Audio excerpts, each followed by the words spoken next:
नमस्कार मित्रांनो, वाचनात ज्योतिष विचार दीपक पंडित पुणे. आपले चॅनल ॲस्ट्रोतारात मी आपल्या सर्वांचे सहर्ष स्वागत करीत आहे. मित्रांनो, सूर्य महाराजांचं कन्या राशीमध्ये गोचर किंवा ज्याला कन्या संक्रांत म्हणतात, असं 15 सप्टेंबरला झालेलं आहे. 15 सप्टेंबर ते 16 ऑक्टोबर या कालावधीमध्ये त्यांचं गोचर भ्रमण हे कन्या राशीतून होणार आहे. कन्या राशी मुळातच क्रिटिसिझमची, चिकित्सक वृत्तीची, हुशार, थोडीशी द्विस्वभावाची अशी राशी आहे. आणि तिथे सूर्य महाराजांचं आगमन झालेलं आहे. कन्या राशीचे स्वामी बुध आहे. म्हणजे थोडक्यात काय तर राजकुमार बुधाच्या घरामध्ये स्वतः ग्रहांचे राजे सूर्य महाराज यांचं आगमन झालेलं आहे. त्यांचं ते गोचर भ्रमण होणार आहे. म्हणजे थोडक्यात काय की जेव्हा सूर्य महाराज हे कन्या राशीतून गोचर करतात, तेव्हा ते दैनंदिन जीवनातील शिस्त, नीती, नियोजन यावर प्रकाश टाकतच नाही, तर यावेळेस त्याला एक वेगळे महत्व पण मिळतं. आता या वेळेला महत्व वेगळं मिळायचे का कारण आहे? तर या काळामध्ये मीन राशीतील शनी जे आता वक्री गतीने मार्गक्रमण करत आहेत, ते समसप्तक किंवा एकमेकांच्या समोरासमोर 180 अंशामधून गोचरभ्रमण करणार आहे. म्हणजे कन्या राशीतले रवी महाराज आणि मीन राशीतले शनी महाराज हे एकमेकांच्या समोरासमोर आहेत.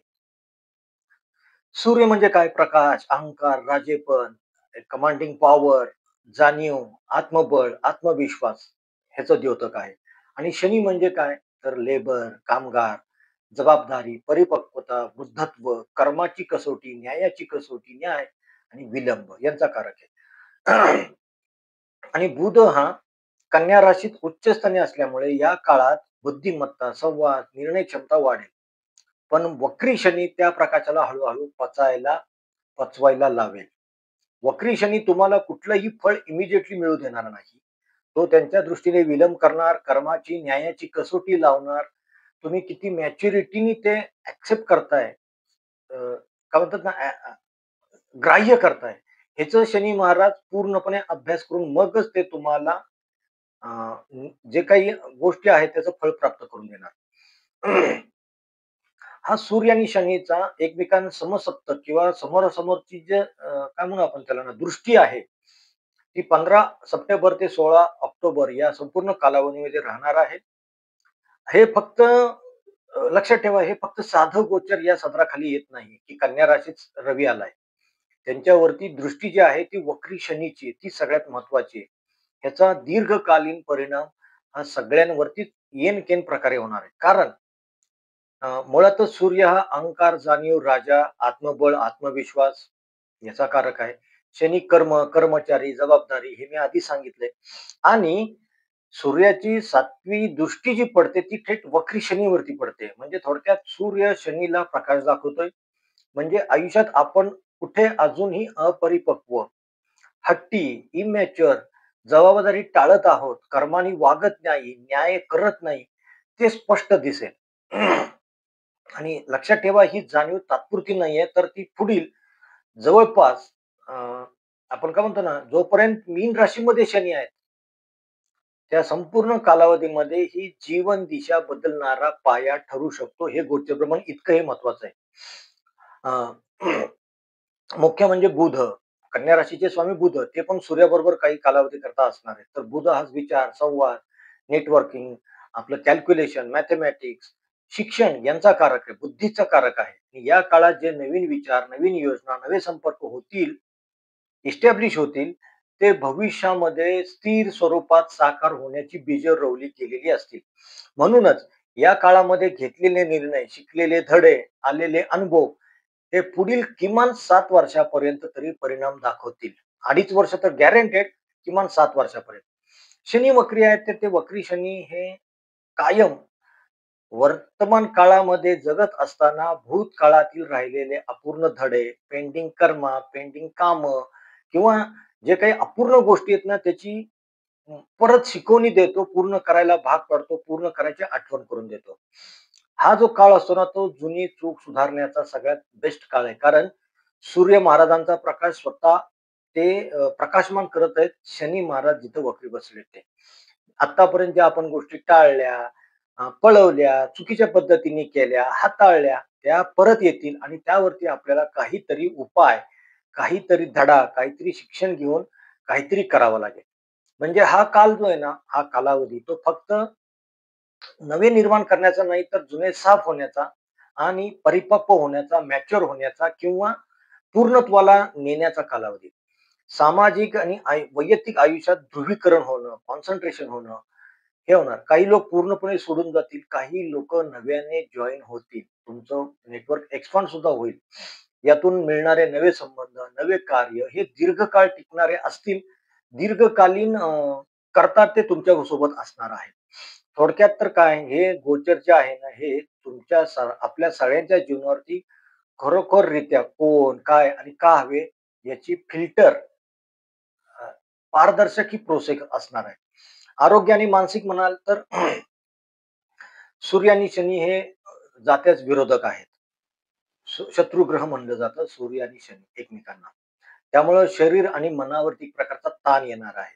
आणि याच्याकडे जर का दुर्लक्ष केलं आपण आरोग्याकडे, तर आरोग्याचे प्रश्न वरती डोके उभे करून राहतील. योग्य काळजी घेतली तर हेच काळजी घेतलेलं आणि जोपासलेलं आणि सांभाळलेलं आरोग्य पुढच्या किमान 2.5 वर्ष ते 7.5 वर्षापर्यंत तुम्हाला स्थिरतेकडे नेणारा असेल. दीर्घकालीन धडा काय मिळतो या गोचरीतनं आपल्याला, तर सूर्य ज्या ठिकाणी प्रकाश टाकतो, ते स्थान, ते कारकत्व, ते गुणधर्म त्या स्थानाचे, त्या घराचे, त्या राशीचे सत्य समोर आणतो, सत्य उजेडात आणतो. कारण सूर्याचा लख्ख प्रकाश पडतोय. त्यामुळे ते सत्य उजेडात येतं. आणि शनी हे त्याला दीर्घकालीन प्रारूप देतात, रूप देतात, स्थावर करतात. म्हणून हा काळ जो आहे ना, कडू पण उपयुक्त औषध याचा कालावधी आहे. आज जे आपल्याला कडू वाटेल तेच भविष्यामध्ये आपल्याला गोड फळ देणार आहे. उदाहरण मग बघायचं झालं तर जो कुणाचा शनी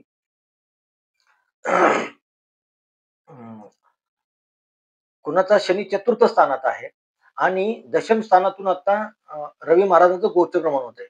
तर त्यामध्ये धडा असा आहे त्यातला किंवा त्यातनं शिकायचं असं आहे, तर घरच्या जबाबदाऱ्या, करिअर यात संघर्ष होईल. आणि हा संघर्ष तुम्हाला म्हणजे ज्यांच्या कुंडलीमध्ये अशी कंडिशन आहे त्यांच्याकरता पुढील 15 वर्षाचा आलेख, 7.5 वर्षाचा आलेख किंवा किमान 2.5 वर्षाचा आलेख. मी मुद्दामून 3 टप्पे सांगतोय. 2.5 वर्ष, 7.5 वर्ष आणि 15 वर्ष याचा हा आलेख करिअरचा मार्ग निश्चित होणार आहे, करणार आहे. आता जर का सप्तम स्थानामध्ये अ, आपल्या शनी आहे आणि लग्न स्थानामध्ये तुमच्या रवी महाराज आलेले, तर हा नात्यावरती प्रकाश टाकेल. जोडीदार जे मिळवण्याकरता प्रयत्न करत आहेत, त्यांच्याकरता जोडीदार जो मिळेल किंवा जोडीदार जो शोधला जाईल किंवा जोडीदार जो सुचवला जाईल किंवा जोडीदाराच्या रूपाने जो कोणी येईल, तो दीर्घकालीन परिपक्व स्वरूपातच मिळणारा असेल. हे निश्चित खरं. म्हणजे थोडक्यात काय तर येतं, की हा काळ जो आहे ना, तो आपल्या जीवनामध्ये विविध अंगाने जो काही अंधार असेल, जी काही न्यूनता असेल, जी काही कमतरता असेल, उणीव असेल, तिथे प्रकाश टाकणारा, प्रकाश दाखवणारा आणि प्रकाश देणारा कालावधी आहे. पण तो आता ते फळ जर का मिळायचं असेल आपल्याला, तर ती शनीची त्या स्थानातली कसोटी मान्य करून मगच तुम्हाला स्वीकारलं, तुम्ही स्वतःमध्ये त्याच्या अनुषंगाने बदल केले, तर ते तुम्हाला फळ मिळणार आहे. हा या काळातला मुख्य संदेश आहे. सूर्य तुमच्या कुंडलीत ज्या भावात आहे, ज्या स्थानात आहे, तिथे सत्य समोर येईल आणि शनी मात्र त्याला त्वरित फळ देणार नाही. तर दीर्घकालीन शिस्त, स्वयंशिस्त, काहीतरी न्याय, काहीतरी धर्माचं पालन करून हळू बदल घडवून आणले तरच तुम्हाला ते फळ प्राप्त होईल. भूतकाळातील धडे परत येतील हे मी आधीच सांगितलंय. संबंधांची छाननी ही होणारच आहे. काही लोकं, काही नाती तुमच्यापासून दूर जातील आणि काही नवीन नाती जोडली जातील. ती सुद्धा दीर्घकालीन आणि स्थिर स्वरूपाची असतील. आरोग्य आणि मनाविषयी सांगितलंय. भविष्याचं बीज रोपण करणाराच हा कालावधी आहे. जेव्हा 15 सप्टेंबर रोजी सूर्य कन्या राशीत प्रवेश करते झालेले आहेत आणि 16 ऑक्टोबर पर्यंत कन्या राशीतनच गोचर भ्रमण करणार आहे. त्याला कन्या संक्रांती म्हणतात हे म्हणाले. लक्षात ठेवा 12 महिन्यामध्ये सूर्य महाराज जी राशीमध्ये गोचर भ्रमण करतात, प्रवेश करतात, त्याला त्या नावाने ओळखलं जातं. आपण मुख्यत्वेवरती ओळखतो ती मकर संक्रांती. तशीच ही कन्या संक्रांती आहे. सूर्य जेव्हा कन्या राशीमध्ये जातो, तो कन्या राशी म्हणजे काय? मी मगाशी म्हणालो तसं सूक्ष्म निरीक्षण, तर्कशुद्धी, गणित, बुद्धिमत्ता, व्यावहारिकता हे ओळखलं जातं. आणि त्याच्यावरती सूर्य शनीचा समसप्तक या सगळ्याचा एकत्रित जर का विचार केला, तर या गोचरीचा दीर्घकालीन, अल्पकालीन सर्व 12 राशींवरती काय प्रभाव पडणार आहे, परिणाम होणार आहे आणि त्याच्यावरती काय छोटेसे उपाय केले पाहिजेत, ते आपण आता या व्हिडिओमध्ये पाहूया. सर्वप्रथम पाहूयात मेष राशी. मेष राशीसाठी सूर्य महाराजांचं हे गोचरभ्रमण जे आहे, ते षष्ठ स्थानातून होते, 6व्या स्थानातून होते. 6वं स्थान काय दाखवतंय? रोग, ऋण, ऋतू, शत्रू, तुमचे इमिजिएट बॉस, तुमचा डेली जी तुम्ही सर्व्हिस प्रोव्हाईड करतात ते. सकारात्मक परिणाम जर का बघायला गेलो तर नोकरीत प्रगती होईल. तुमच्या कामाला वरिष्ठ अधिकाऱ्यांकडून, वरिष्ठांकडून मान्यता मिळेल, अप्रिसिएशन मिळेल. तुम्ही तुमच्या शत्रूवरती विजय मिळवू शकाल. आरोग्याच्या दृष्टीने जुने जर काही आजार असतील, जुन्या काही समस्या असतील, तर त्या दूर होतील. आव्हान काय म्हणाल तर कामाच्या ठिकाणी जास्त दबाव जाणवू शकतो. आरोग्य मात्र जपावं लागेल. लाभ म्हणाल तर तुम्हाला शिस्त लावल्यास कामात निश्चितपणे यश मिळेल. डिसिप्लिन पाळा, निश्चितपणे यश तुम्हाला मिळेल. उपाय म्हणून काय करा तर दररोज आदित्य हृदय स्तोत्राचं पठण करा आणि तुळशी मातेला दररोज सकाळी अंघोळ झाल्यानंतर पाणी अर्पण करा. पुढची राशी वृषभ राशी. वृषभ राशीच्या पंचम स्थानातून एक उच्च प्रमाण होत आहे. हे स्थान म्हणजे प्रेम, शिक्षण, संतती, आपली कलात्मकता, क्रियाशीलता, सट्टा, लॉटरी, जुगार आणि बुद्धी याचा कारक आहे. सकारात्मक परिणाम म्हणाल तर जे वृषभ राशीचे विद्यार्थी आहेत त्यांच्यासाठी हा कालावधी अतिशय चांगला आहे. तुमच्या कल्पनाशक्तीला, सर्जनशीलतेला, कलात्मकतेला योग्य दिशा मिळेल. प्रेम संबंधात जर का कुणी असतील तर त्यांचे प्रेम संबंध अधिक दृढ होतील. आव्हान म्हणाल तर संततीच्या आरोग्याची काळजी तुम्हाला घ्यावी लागेल. प्रेमाच्या नात्यामध्ये काही गैरसमज निर्माण होऊ शकतो. त्यामुळे सुसंवाद ठेवणं, सुसंवादी राहणं आणि कम्युनिकेशन ठेवणं प्रॉपर हे महत्वाचं राहील. मुलं, प्रेम संबंध किंवा सट्टा, लॉटरी, जुगार जर का काही करत असाल तर त्यांची कसोटी लावून मगच त्यात पुढे जा. कसोटीचा बघणाराच कालावधी आहे आणि अति अपेक्षा टाळा. या संपूर्ण कालावधीमध्ये हे जे क्षेत्र सांगितले तुम्हाला तिथं अति अपेक्षा ठेवू नका.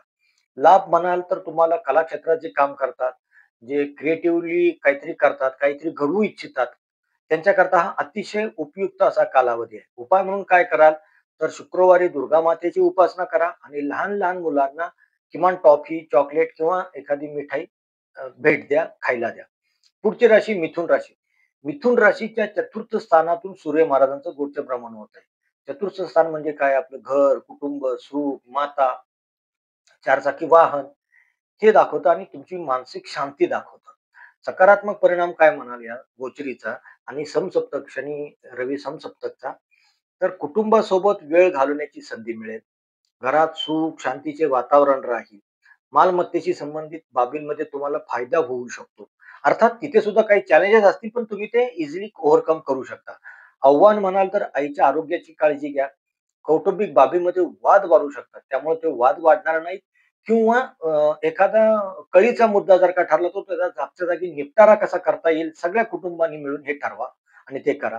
त्यामुळं तुम्ही आत्ताच्या काळामध्ये किमान हे महिनाभर तरी कुटुंबामध्ये वावरताना शांतपणे वावर ठेवा. ओव्हर रिएक्ट करू नका. इनफॅक्ट तुमचं रिएक्शन कमीत कमी द्या. घर, प्रॉपर्टी याच्यामध्ये काही निर्णय घेण्याचं पेंडिंग ठेवलं असेल तर ते पेंडिंग राहू द्या. ते निर्णय घेताना आणि निर्णय घेतल्यानंतर तणावाची परिस्थिती निर्माण होऊ शकते. त्याची खबरदारी घ्या. कुटुंबातील वडीलधाऱ्यांशी मतभेद होण्याची शक्यता आहे. ते मात्र टाळता आले तर बघा.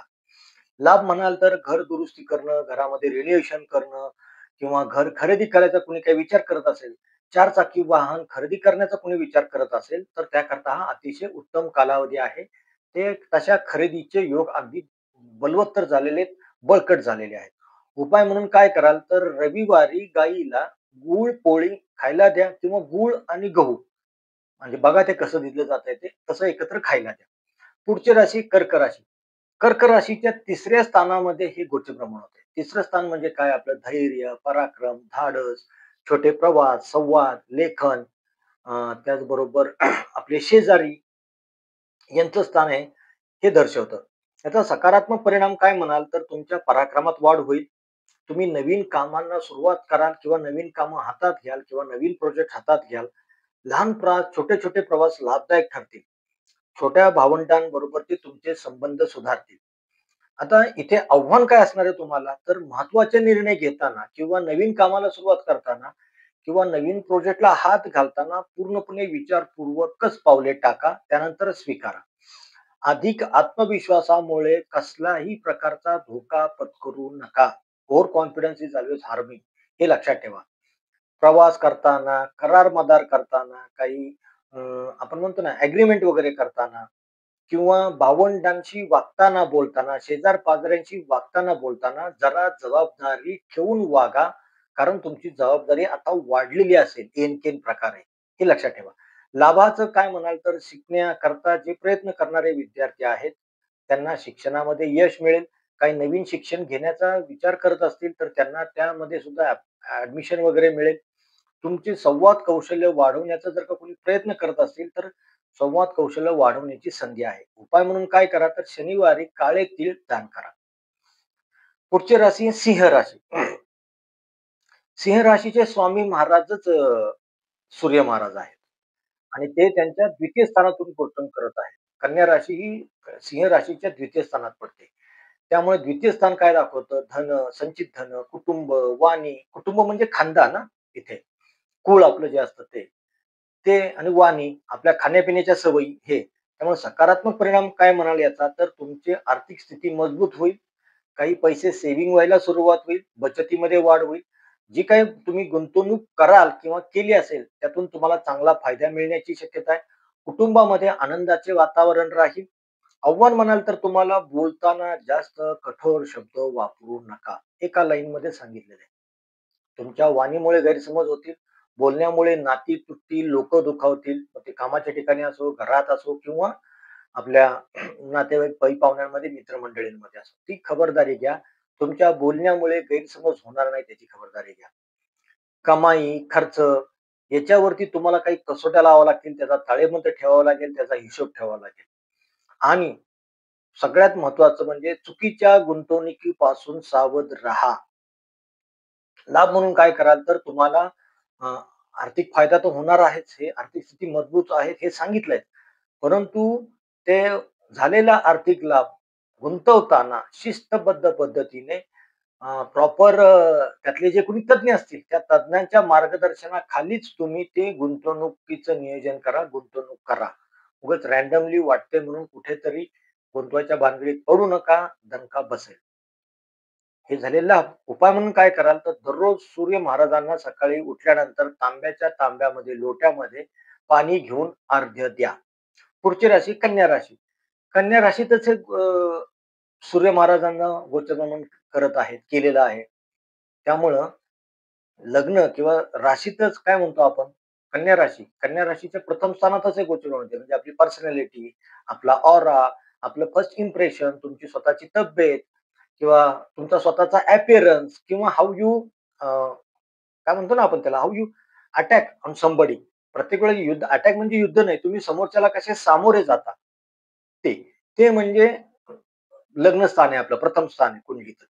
जर ह्या सूर्य महाराजांच्या गोचर प्रमाणामुळे काय होणार आहे, सकारात्मक परिणाम. तुमचा आत्मविश्वास वाढणार आहे. तुम्ही अधिक ऊर्जावान वाटू शकाल. समाजामध्ये तुम्हाला मान-सन्मान वाढेल, तुमचा मान-सन्मान वाढेल. नवीन प्रकल्प सुरू करण्याची, जे जॉब सीकर आहेत त्यांना जॉब मिळण्याचा हा अतिशय उत्तम कालावधी आहे. आव्हान म्हणून काय आहे ना, तर आत्मविश्वास वाढेल म्हणालोय, पण आत्मविश्वास आणि अहंकार याच्यामध्ये खूप थिन लाईन आहे. तर अहंकार वाढण्याची शक्यता आहे. अहंकार वाढू देऊ नका. इतरांच्या मतांचा आदर करा. तो अतिशय आवश्यक आहे तुमच्याकरता. जास्त कठोर होऊ नका. थोडं फ्लेक्सिबल राहा. थोडं समजून घ्यायला शिका आणि समजून सांगा. हे करा. अ, ह्याचा आणखीन एक दुसरा तोटा काय आहे ना, की तुम्ही जर का विवाहित असाल, तर जोडीदाराबरोबर तुमच्या वाढलेल्या आत्मविश्वासामुळे संघर्षाची ठिणगी पडू शकते. संघर्ष वाढेल. तिथे त्या आघाडीवरती खबरदारी घ्या. लाभ म्हणाल तर बुध उच्चीचा असल्याने तुमची विचारशक्ती तुम्हाला मदत करणारी ठरेल. 1. सूर्य तुमचा आत्मविश्वास वाढवेल. 2. आणि तिसरं म्हणजे समाजामध्ये मान-सन्मान तुम्हाला योग्य त्या प्रकारे, योग्य तसा प्राप्त होणार आहे. उपाय म्हणून काय कराल तर बुधवारी हिरवे वस्त्र, हिरवी पाने, हिरवे फळ यांचं दान करा. पुढची राशी तुला राशी. तुला राशीच्या व्ययस्थानामध्येच हे गोचर भ्रमण होत आहे. व्ययस्थान म्हणजे काय? खर्च, व्यय, परदेश प्रवास, हॉस्पिटलायझेशन, आध्यात्मिकता, रात्रीची झोप ह्या गोष्टी दर्शवल्या जातात, दिसतात. सकारात्मक परिणाम काय? तर परदेश प्रवासाची संधी मिळेल, आध्यात्मिक बाबींमध्ये रुची वाढेल आणि खर्च जरी वाढले, तरी ते योग्य त्या कामासाठी खर्च असतील. आव्हान काय असेल तुम्हाला हे, तर अनावश्यक खर्च टाळा. इनफॅक्ट मी तर म्हणेल ना, की खर्चाचा ताळेबंद लिहून ठेवून जमा आणि खर्च याचा ताळेबंद लिहून मगच खर्च करा. आरोग्याची विशेष काळजी घ्या. काही छोट्या-मोठ्या समस्या आरोग्याच्या आघाडीवरती उद्भवू शकतात आणि सगळ्यात महत्त्वाचं सूर्य महाराज व्ययस्थानात आलेले आहेत. निद्रानाश किंवा निद्रेचं प्रॉब्लेम किंवा आपण काय म्हणतो ना, झोप लागत नाही, झोप होत नाही, झोप येत नाही. तर पूर्णपणे झोपेची जेवढी तुमच्या वयानुसार आवश्यकता आहे, तेवढी पूर्ण झोप घेण्याचा प्रयत्न करा. आरोग्य, गुप्त शत्रू, जुने वाद समोर उभे ठाकतील. लाभ म्हणून काय म्हणाल ते बघाल तर तुम्हाला परदेश प्रवासाची संधी आहे हे सांगितलंय. आध्यात्मिक उन्नती होईल हे 2 आणि तिसरं गोष्ट म्हणजे काय आहे ना, की ह्या सप्तमातला षष्ठातला शनी आणि व्ययातला रवी हे मिळून तुमच्या कर्जाचा निपटारा करण्याकरता किंवा कर्ज रिस्ट्रक्चर करण्याकरता तुम्हाला मदत करू शकतात. त्याचा योग्य तो सदुपयोग करून घ्यावा. उपाय म्हणून काय कराल ना, तर शनिवारी अनाथांना अन्नदान करा. पुढची राशी आहे वृश्चिक राशी. वृश्चिक राशीसाठी हे गोचर भ्रमण जे आहे ना रवी महाराजांचं, तर ते लाभस्थानातून होत आहे. 11व्या स्थानातून गोचर करेल. लाभस्थान म्हणजे काय? आपले लाभ. जसं नावातच सांगितलं जातं, इच्छापूर्ती, मित्रांचं नेटवर्क आपलं, सोशल नेटवर्क किंवा सोशल तुमचं गॅदरिंग किंवा आपण काय म्हणतो ना त्याला जे आपल्याला पैसे मिळतात, धनलाभ होतो काम केल्यानंतर. तर दशमाचं द्वितीय स्थान आहे हे. त्यामुळे तिथला होणारा इन्कम, इच्छापूर्ती याचं स्थान आहे. सकारात्मक बाजू काय? तर तुम्हाला आर्थिक लाभ होण्याची शक्यता आहे. आर्थिक वाढ तुमची घसघशीत होईल. तुमच्या इच्छापूर्ती होतील, इच्छा पूर्ण होतील. तुमच्या मित्रांचे आणि मोठ्या भावांचे सहकार्य देखील मिळेल.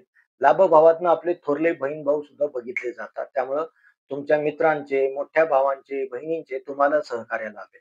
आव्हान काय आहे? तर सामाजिक वर्तुळामध्ये जास्त सक्रिय राहिल्यामुळे तुमचं वैयक्तिक आयुष्याकडे दुर्लक्ष होऊ शकतं. तर ते दुर्लक्ष होणार नाही याची खबरदारी घ्या. मित्र, मित्रमंडळी, वाढलेलं नेटवर्क, नवनवीन जॉइन होणारे मित्र, हे प्रॉपर छाननी करून, प्रॉपर अभ्यास करून, प्रॉपर माहिती घेऊन मगच ते नवीन मित्रत्वाचे संबंध स्थापित करा. अदरवाईज ते नवीन मित्र कट ऑफ करून टाका. कारण या काळामध्ये कदाचित असं सुद्धा होऊ शकेल, की काही कुसंगती घडणं किंवा कुसंगतीचे किंवा नको त्या लोकांची संगत भेटणं आणि त्यांच्यावर मैत्री स्थापित होणं या गोष्टी होऊ शकतात तुमच्या बाबतीत. ती खबरदारी घ्या. आणि याचा सगळ्यात मोठा लाभ काय म्हणतोय, तर तुमचे खरे साथीदार कोण आहेत, खरे मित्र कोण आहेत, याची तुम्हाला उपरती होईल. तुमचे खऱ्याचे खरे मित्र तुम्हाला कळतील. उपाय म्हणून काय कराल, तर रविवारी गरीब मुलांना फळांचं दान करा, फळ द्या खायला. पुढची राशी धनुराशी. धनुराशीच्या दशम स्थानामध्येच हे गोचर होते. दशम स्थान आपलं करिअर, कर्म, व्यवसाय, सार्वजनिक जीवन, आपले वडील यांचं हे स्थान आहे. याचा सकारात्मक परिणाम काय? कामाच्या ठिकाणी प्रगती होईल. नवीन नोकरीची संधी मिळू शकते किंवा आता जिथे तुम्ही काम करताय, तिथे तुम्हाला पदोन्नती मिळू शकते. तुमच्या कामाला योग्य मान्यता मिळेल. त्याचं ॲप्रिसिएशन होईल आणि तुमच्या जर का तिथे काही बक्षीस किंवा इन्सेंटिव्ह किंवा बोनस काही मिळत असेल, तर तुम्ही आत्ता जे काही काम कराल ह्या 1.5 महिन्याच्या कालावधीत किंवा आत्तापर्यंत जे केलेलं काम असेल, ते ॲप्रिशिएट होऊन त्याची काय दखल घेतली जाऊन तुम्हाला काही बक्षीस सुद्धा मिळू शकतं. आव्हान म्हणजे कामाच्या ठिकाणी तुम्ही राजकारण टाळा. कसल्याही छोट्या ऑफिस बॅकबाईटिंग किंवा ऑफिस पॉलिटिक्स किंवा गुप्त शत्रू किंवा दुसऱ्या कोणाचे तरी गुप्त शत्रू आहेत आणि ते तुमच्या खांद्यावरती बंदूक ठेवून गोळी झाडायचा प्रयत्न करतात. तर तशी लोकं ओळखा, त्यांच्यापासून दूर राहा. वरिष्ठांसोबतचे संबंध जपून ठेवा. कुठल्याही परिस्थितीमध्ये वरिष्ठांबरोबरचे संबंध बिघडणार नाहीत, याची खबरदारी घ्या. वरिष्ठांच्या बाजूने तुमच्यावरती अपेक्षांचं ओझं आलेलं असेल, येईल. करिअरमध्ये थोडीशी जरा ओढाताण होईल. थोडंसं बॅलन्सिंग कारण याची थेट 7वी दृष्टी चतुर्थ स्थानावरती आहे. त्यामुळे घराकडे दुर्लक्ष होणं, सुखाची झोप न मिळणं, शांती न लाभणं या गोष्टी घडू शकतील. त्यामुळे तुम्हाला घर आणि ऑफिस या दोन्ही पातळ्यांवरती संतुलन ठेवणं, बॅलन्सिंग करणं हे मस्ट आहे. हे लक्षात ठेवा. आणि याचा जर का लाभ म्हणाल ना, तर धनुराशी ह्या 12 राशींमध्ये सगळ्यात चांगली राशी कुठली असेल, तर धनुराशी आहे. धनुराशी करता दीर्घकालीन प्रगतीच्या संधी उघडल्या जातील. दीर्घकालीन प्रगतीची बीजं रोवली जातील आणि दीर्घकालीन प्रगती होण्याचे योग आता या महिन्याभराच्या कालावधीमध्ये दडलेले आहेत. त्याचा प्रॉपर सदुपयोग करून घ्या. उपाय म्हणून काय कराल, तर रविवारी तांदूळ आणि गूळ दान करा. एकतर मंदिरामध्ये नेऊन तिथे जे काही गुरुजी असतात, पूजा अर्चा करणारे त्यांना द्या. तिथे दान करा. पुढची राशी मकर राशी. मकर राशीच्या नवम स्थानामध्ये हे गोचर होत आहे. नवम स्थान काय आपलं? भाग्य, धर्म, दूरचे प्रवास, उच्च शिक्षण, अ, किंवा आपले जे आध्यात्मिक गुरु असतात, धार्मिक गुरु किंवा तुम्ही ज्यांना कोणी तुम्ही गुरु केलं असेल, तर ते गुरु यांचं हे स्थान आहे. सकारात्मक बाजू काय म्हणाल याची, या गोचरीची, तर नशिबाची, भाग्याची साथ तुम्हाला पूर्णपणे मिळेल. धार्मिक कार्यामध्ये तुमची रुची वाढेल. शिक्षणासाठी किंवा उच्च शिक्षणासाठी किंवा कामानिमित्त तुमचा दूरचा, लांबचा ओव्हरसीज जर्नी घडायची शक्यता आहे आणि ते लाभदायक देखील ठरेल. आव्हान काय? तर तुमचे जे वडील आहेत, गुरु आहेत, धर्मगुरू आहेत, त्यांच्या बरोबरच्या संबंधांमध्ये तणाव येऊ शकतो. त्यांच्या आरोग्याची देखील तुम्हाला काळजी घेणं क्रमप्राप्त आहे, भाग आहे. अं, आणखीन आव्हानं, परदेश प्रवास घडायचे योग आहेत मी म्हणालो. तिथून लाभ देखील आहे, पण ते परदेश प्रवास करताना किंवा उच्च शिक्षण घेताना जी काळजी घेतली पाहिजे, जी तयारी केली पाहिजे, ती मात्र तुम्हाला प्रामाणिकपणे पार पाडावी लागेल, करावीच लागेल. धार्मिक विषय, धार्मिक तुमच्या श्रद्धा, किंवा त्याच्याविषयी तुमच्या धार्मिक श्रद्धा डळमळीत होऊ देऊ नका. त्यांना कुठल्याही कसोटीचे गुणधर्म लावू नका. आपल्या धार्मिक श्रद्धा ह्या धार्मिक श्रद्धाच असतात. त्या उगाचच कसोटीवरती लावू नका. लाभ म्हणून काय म्हणाल, नवनवीन ज्ञान मिळणं, नवनवीन ठिकाणी दूरचे प्रवास होणं किंवा तसे योग येणं, या गोष्टी घडतील. उपाय म्हणून काय कराल तुम्ही, तर शनिवारी पिंपळाच्या झाडाला जल अर्पण करा. पुढची राशी कुंभ राशी. कुंभ राशीसाठी हे गोचर म्हणजे आहे ना, ते अष्टम स्थानातून होत आहे. अष्टम स्थान म्हणजे अचानक हानी, अचानक लाभ, संशोधन वृत्ती, रिसर्च अँड डेव्हलपमेंट जे आहे ते, गुप्त गोष्टी, रहस्यमय गोष्टी, त्याचबरोबर इन्सेंटिव्ह, बोनस वगैरेने जो पैसा मिळतो तो, किंवा जे लाच वगैरे घेतली जाते, लाचेने मिळणारा पैसा जो आहे तो, हे आश्रम स्थानातून बघितलं जातं. तर सकारात्मक बाबी किंवा सकारात्मक लाभ परिणाम काय? तर गुप्त धन मिळण्याची शक्यता आहे किंवा वडिलोपार्जित संपत्तीतून फायदा होऊ शकतो. संशोधन क्षेत्रात जे काम करतात त्यांच्यासाठी हा काळ अतिशय चांगला आहे. एक जे आर-एन-डी मध्ये आहेत त्यांच्याकरता चांगला आहे आणि खास करून जे आपण म्हणतो ना, आय-बी, गुप्त पोलीस, गुप्तहेर खातं, गुप्तचर खातं, आय-बी, सी-आय-डी, रॉ या अधिकाऱ्यांसाठी, इथे काम करणाऱ्या लोकांसाठी सुद्धा हा काळ चांगला आहे. आव्हान काय म्हणाल, तर आरोग्याच्या बाबतीत काळजी घ्यायची, कारण हे अष्टम स्थान आहे. त्रिक स्थानांपैकी एक आहे. काही ना काहीतरी छोट्या-मोठ्या दुखापती, कुरापती, आजाराच्या, आरोग्याच्या समस्या ते उभे राहू शकतात. त्यामुळे आरोग्याच्या बाबींमध्ये काळजी घ्या आणि सगळ्यात महत्त्वाचं, वाहन चालवताना सावधगिरी बाळगा, काळजी घ्या. कर्ज प्रकरणं, व्यवहार, जोडीदाराची आर्थिक प्रगती, आर्थिक बाबी याच्यामध्ये मात्र हा पूर्णपणे कसोटीचा कालावधी आहे. हे लक्षात ठेवा. लाभ म्हणजे काय ना, सगळ्यात बेस्ट काय होणार आहे, कुंभ राशी करता, तर तुम्ही एक प्रकारचं डिसिप्लिन स्वतःला लावून घ्याल, एक प्रकारची शिस्त शिकाल. हा सगळ्यात मोठा उपलब्धी आहे तुमच्याकरता, लाभ आहे. उपाय म्हणून काय करा, तर गरिबांना काळे वस्त्र दान करा. शेवटची राशी मीन राशी. मीन राशीच्या सप्तम स्थानातच हे गोचरभ्रमण होत आहे. मीन राशीतच वक्री शनी आहेत. सप्तम स्थान म्हणजे काय? वैवाहिक जोडीदार, बिझनेस जोडीदार, सार्वजनिक संबंध, आपला डेलीचा इन्कम, आपल्या ऑफिसमध्ये जे आपल्या आसपास किंवा आपल्या क्युबिकलमध्ये किंवा आपल्या डिपार्टमेंटमध्ये बसलेली जी मंडळी आहेत ते, हे सप्तम स्थानातून बघितलं जातं. म्हणजे छोटं वर्तुळ म्हणू आपण त्याला. त्याचा सकारात्मक परिणाम काय होणार आहे? तर भागीदारीतील व्यवसायामध्ये फायदा होईल. एक वैवाहिक जीवनामध्ये काही नवीन ऊर्जा, काही नवीन घटना, काही आनंददायी प्रसंग घडायची शक्यता आहे. आव्हान म्हणून काय? तर जोडीदारासोबत काही प्रकारचे गैरसमज होऊ शकतात. एक याकरता तुम्ही काय करा ना, तर शांत राहून संवाद साधण्याचा प्रयत्न करा आणि शांत राहून आधी ते जोडीदार काय म्हणतोय ते ऐकून घ्यायला शिका. भागीदारीत कोणतेही महत्वाचे निर्णय घेण्यापूर्वी विचारपूर्वक पावले टाका, पावले उचला. लग्नातच वक्री शनी मी आधी म्हणालो तसं आणि समोर सूर्य आहे.